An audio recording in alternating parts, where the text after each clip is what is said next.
ஒரு விஷயம் என்னுடைய ஊழியத்தில் நான் ரொம்ப சோர்ந்து போனேன். மனசுக்கு ரொம்ப கஷ்டமாக இருந்துச்சு. நம்ம தெரியாத்தனமாக இந்த மாதிரி ஊழியத்தை நம்ம சூஸ் பண்ணிட்டோமோ அப்படின்ற அளவிற்கு என்னுடைய கஷ்டமாக இருந்துச்சு. அப்போ ரொம்ப வருத்தமாக இருக்கும்போது ஒருத்தர் சர்ச்சில் உங்களை சந்திக்கிறதுக்கு ஒருத்தர் வந்திருக்காரு அப்படின்னு சொன்னாங்க. அப்போ நான் போனேன். அவருடைய பேர் கண்ணன். அப்போ கண்ணன் அப்படின்னு சொல்லும்போது நான் அதை ஒன்றும் யோசிக்கலை. சரி ஓகேன்னு போய் உட்கார்ந்தா அந்த கண்ணன் அப்படின்றவருக்கு 2 கண்ணும் தெரியாது. 2 கண்ணுமே இல்லை. ஆனால் கண்ணன் அப்படின்ற பேர் அவருக்கு இருந்துச்சு. அப்போ நான் அவரோட போய் ஃபர்ஸ்ட் டைம் அவரை சந்திக்கிறேன். என்ன பண்ணுறீங்க, என்ன பண்ணிட்டு இருக்கிறீங்கன்னு சொன்ன உடனே அவர் ஊழியம் பண்ணுறேன் அப்படின்னு சொன்னார். மினிஸ்ட்ரி பண்ணுறேன் அப்படின்னாரு. அப்போ நீங்கள் என்னென்ன மினிஸ்ட்ரி பண்ணுறீங்க அப்படின்றதெல்லாம் கேட்கும்போது கிட்டத்தட்ட ஒரு அரை மணி நேரம் அந்த மனுஷன் அந்த பண்ணுற மினிஸ்ட்ரி எல்லாம் எனக்கு சொன்னார்.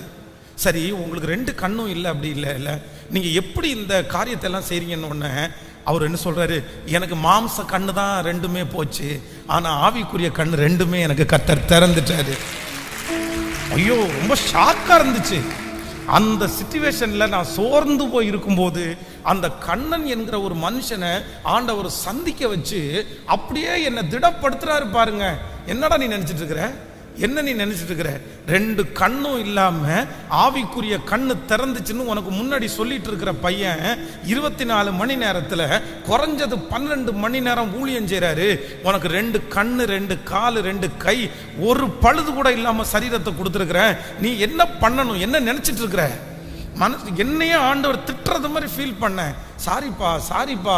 அந்த கண்ணன் எனக்கு முன்னாடி பேசிட்டே இருக்கும்போது என் உள்ளான மனசுலேருந்து என்ன கேட்குது அப்படின்னா, சாரி ஆண்டவரே. அப்போ அவர்கிட்ட கேட்டேன், நீங்கள் எதுக்காக என்னை பார்க்கறதுக்காக வந்தீங்கன்னு கேட்டேன். அது ஒன்றும் இல்லை, இந்த பிளைண்ட்ஸ் எல்லாரையும் சேர்த்து ஒரு மீட்டிங் நடத்துறதுக்காக நான் முயற்சி எடுக்கிறேன், உங்கள் சர்ச்சில் இடம் கொடுப்பீங்களா அப்படின்னு கேட்கறதுக்காக தான் வந்திருக்கிறேன் அப்படின்னாரு. அப்போ மனசில் நான் நினச்சிட்டேன், நீங்கள் இடம் கேட்கறதுக்காக வரல, எனக்காகவே ஆண்டவர் என்னை திடப்படுத்துறதுக்காக தான் அனுப்பியிருக்கிறாரு. உங்களுக்கு இடம் சாங்ஷன், நீங்க இடத்த தாராளமா எடுத்து நடத்துங்கன்னு சொல்லி அந்த மனுஷன் நம்முடைய சபையில் அவங்களுடைய பிளைண்ட்ஸை வச்சு அந்த மீட்டிங் நடத்தினாரு.